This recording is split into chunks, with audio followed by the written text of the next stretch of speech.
예, 오늘 본문의 말씀은 다윗이 지은 시인데요. 인도자를 따라 묻 랍벤에 맞춘 노래다 이렇게 되어 있는데요. 이 묻 랍벤이라는 말은 시편에도 한 번밖에 나오지 않는 말입니다. 그래서 학자들도 이 말이 무엇을 의미하는지는 좀 정확히 잘 모릅니다. 그런데 벤이라고 하는 말은 아, 히브리 말로 아들이란 말입니다. 그래서 르우벤 이렇게 있죠. 또 벤 나오는 말이 뭐가 있습니까?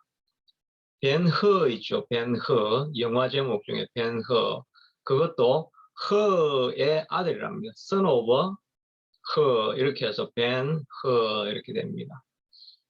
그래서 벤이라는 말은 아들이란 말인데 이 말을 다 해석할 수는 없지만은 이 영어 성경에서 NIV는 번역을 할 때 이 son of death of son 아들의 죽음에 맞춘 노래다 이렇게 번역을 하고 있습니다.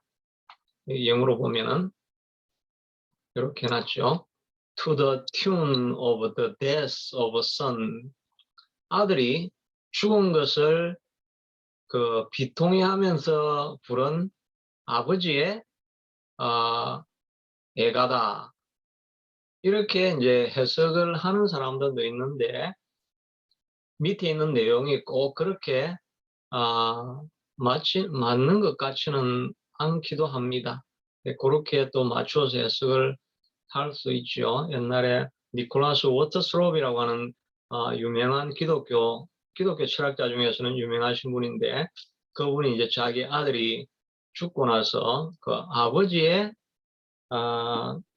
비가라고 하는 뭐 그런 노래를 그런 이제 책을 이렇게 적은 것을 이렇게 기억이 나는데요. 그 안에서 철학자니까 그 아들의 죽음에 대해서 왜 하나님께서 아들을 이렇게 그 아들이 어떻게 죽었느냐 하면은 아주 젊은 20대인데 등산을 가다가 이제 그 클라이밍 하는 그런 걸 했겠죠. 그렇게 하다가 절벽에서 떨어져 가지고 죽었습니다. 그러니까 굉장히 아버지가 고통스러워하는 그런 내용에 대해서 하나님은 어, 어려우신 분이신데 어떻게 이런 고통이 우리에게 임했나 이걸 내가 어떻게 해석을 해야 되는가 그거를 이제 고민하면서 철학자와 그 고통의 문제 이런 거를 이제 다루는 그 책이 있었습니다. 저도 옛날에 읽었는데 뭐 다 까먹어 버렸죠.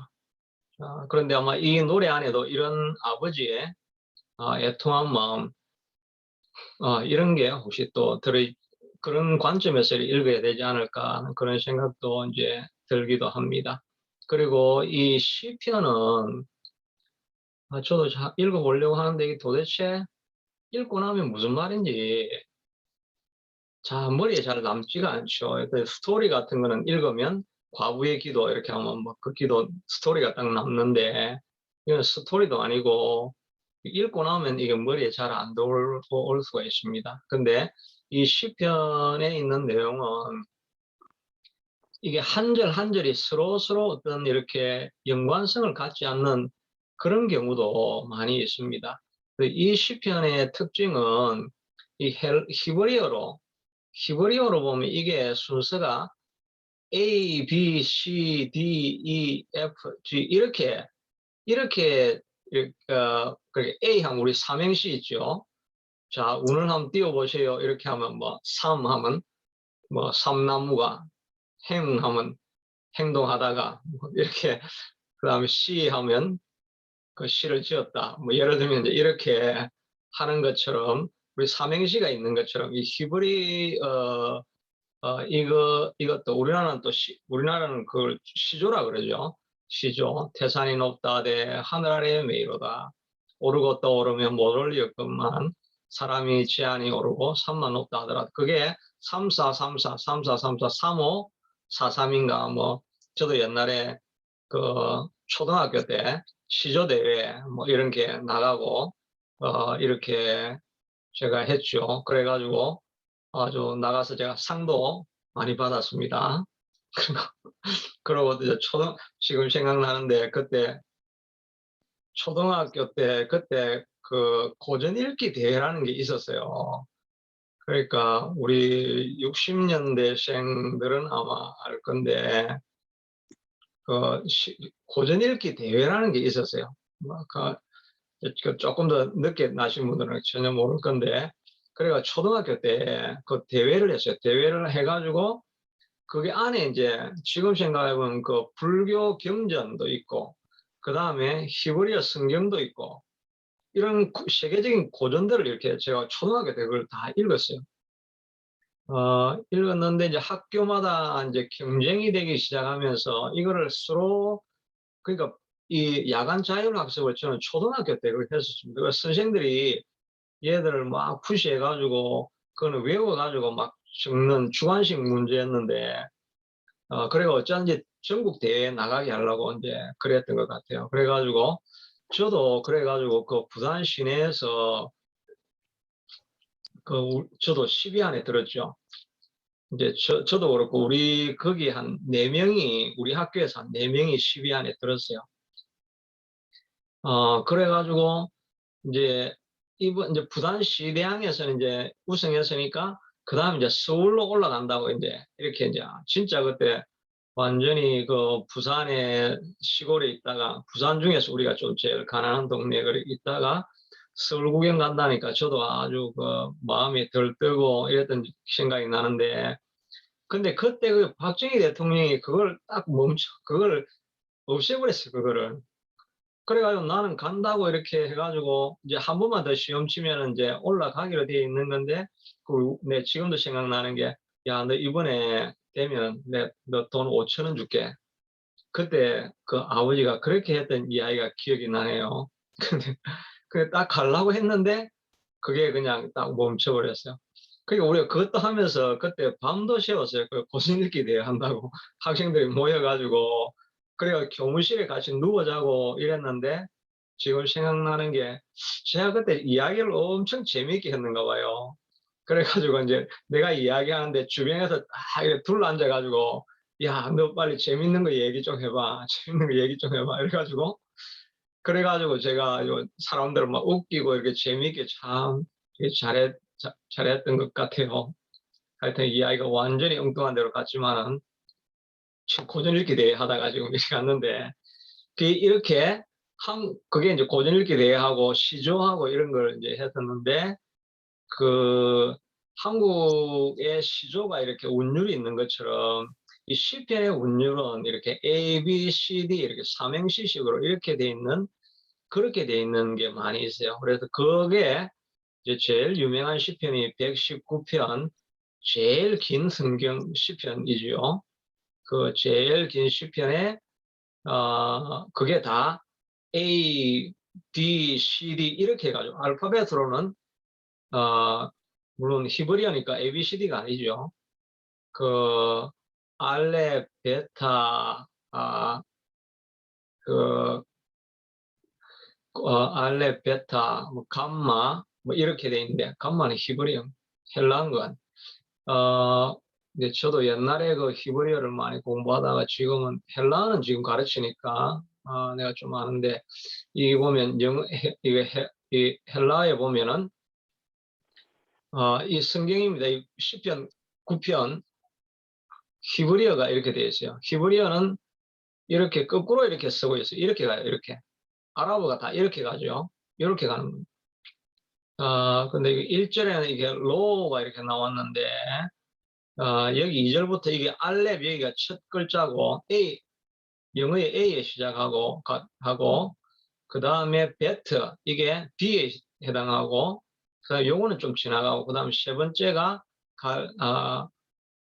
알렙 베트 갈렙 지금 이제 스펠이 저도 조금 헷갈리는데 요거 있죠. 그 다음에 해 여기 해가 되고 이 요드 요드겠죠 이게 요렇게 그러니까 A, B, C, D 형식으로 이렇게 되어 있다는 것입니다. 그걸 하니까 이 내용이라는 게 1절하고 2절이 서로 연결된다는 이런 것보다 그냥 운율에 맞게 그냥 이렇게 막 적어 놓은 거니까 이게 충분한 방이죠. 이게 뭐 이 말했다가 저 말했다가 막 돌아가면서 이런 이야기가 이렇게 되어져 있어서 그래서 이제 시편을 읽을 때는 그냥 뭐 한 절 한 절에 집중해서 읽는 그것도 윗절하고 별 상관없이도 그냥 한 절을 읽으면 그 안에 이제 의미를 발견하면 또 그것도 그렇게 해석을 할 수 있다는 생각이 오늘 제가 이제 읽다가 보니까 시편이 그래서 좀 이렇게 뭔가가 앞뒤 말이 맞지 않고 그냥 좀 두리뭉실하게 이렇게 돼 있구나 하는 그런 생각들을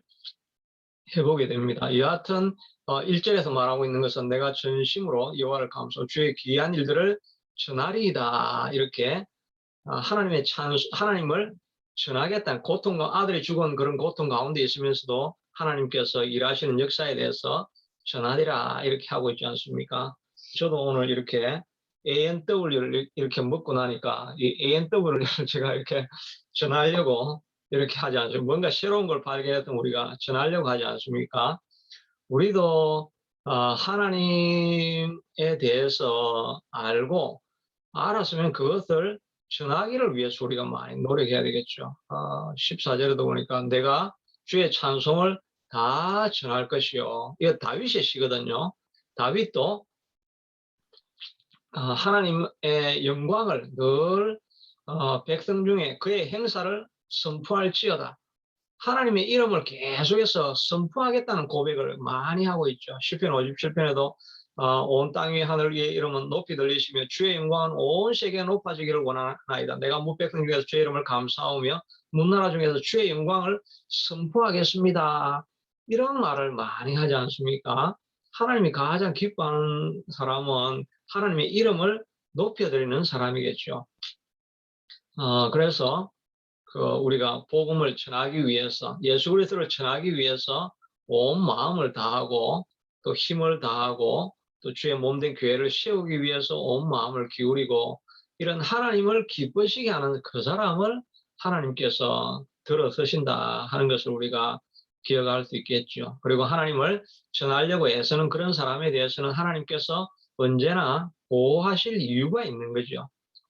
그래서 보면은 많은 기적이 이 북미나 이런 데서는 하나님의 기적은 끊쳐졌는데 선교지에 가면 오늘도 많은 기적이 일어난다는 이야기를 우리가 수없이 많이 듣게 되죠.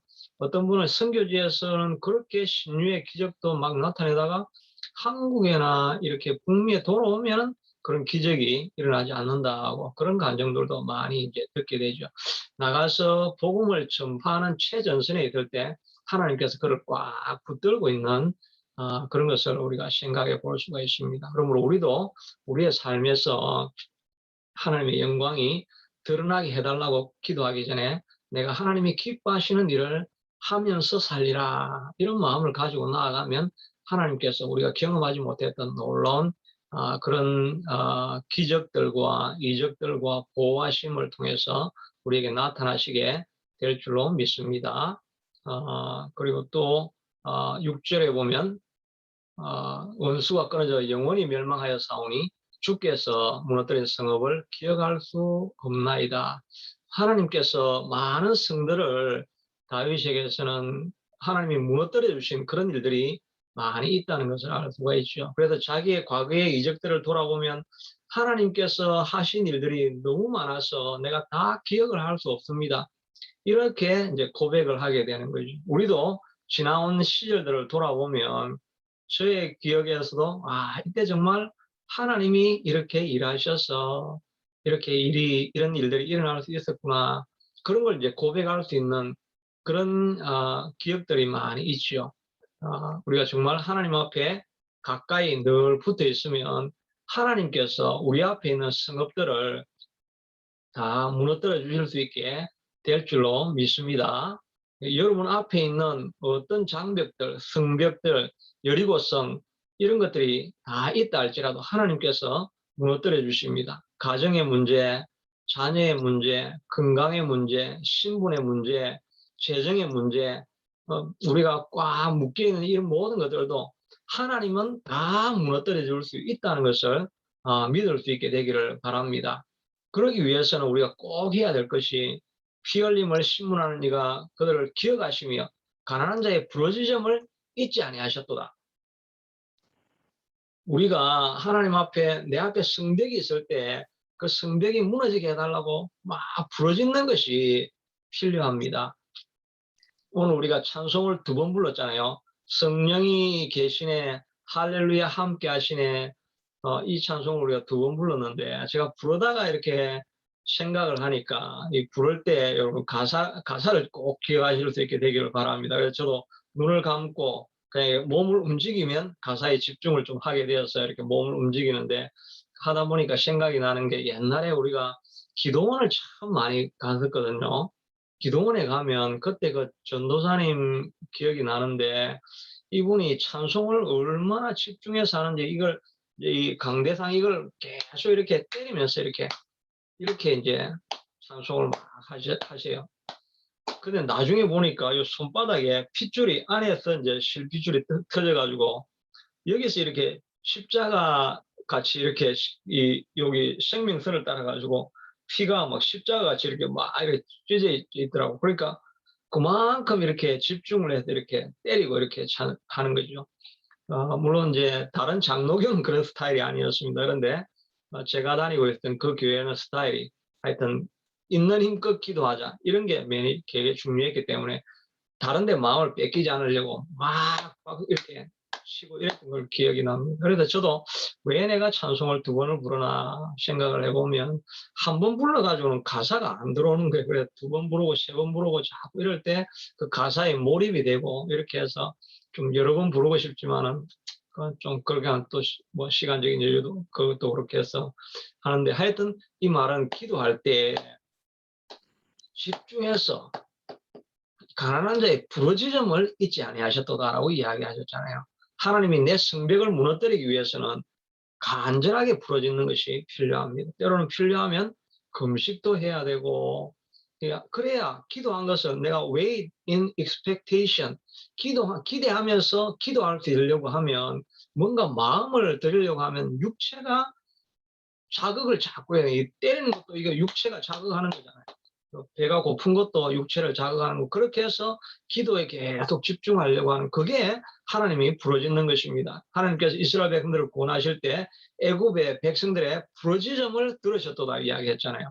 그들이 고통 가운데 있을 때 하나님 앞에 부르짖을 때 하나님께서 듣고 그들을 구원하셨다라고 이렇게 했는데 우리가 기도회가 깊어갈수록 그런 이 기도할 때 간절함이 계속 우리가 묻어나올 수 있어야 될 것입니다. 우리 앞으로 이제 기회가 되면 이제 우리 20일 다니엘 기도회 이런 식으로 21일 동안 이제 작정 기도회를 이렇게 조금 해보려고 합니다. 그렇게 하면 딱 한 가지 기도 제목 가지고 21일 동안 계속 그걸 집중하면서 기도하다 보면 이렇게 집중해서 기도하다 보면 뭔가 결과도 나타나고 변화도 일어나게 될 줄로 믿습니다. 마음에 소원이 있으면 그냥 적당하게 구경하는 식으로 기도하는 것이 아니라 마음을 다 드릴 수 있는 그런 기도를 해나갈 때 부르짖을 때 하나님께서 가난한 자의 기도를 들으시고 회복시켜 주신다고 말하고 있습니다. 오늘 주제는 이 아들의 죽음 가운데 고통 속에서 부르는 노래인데 고통 속에서 하나님을 부를 때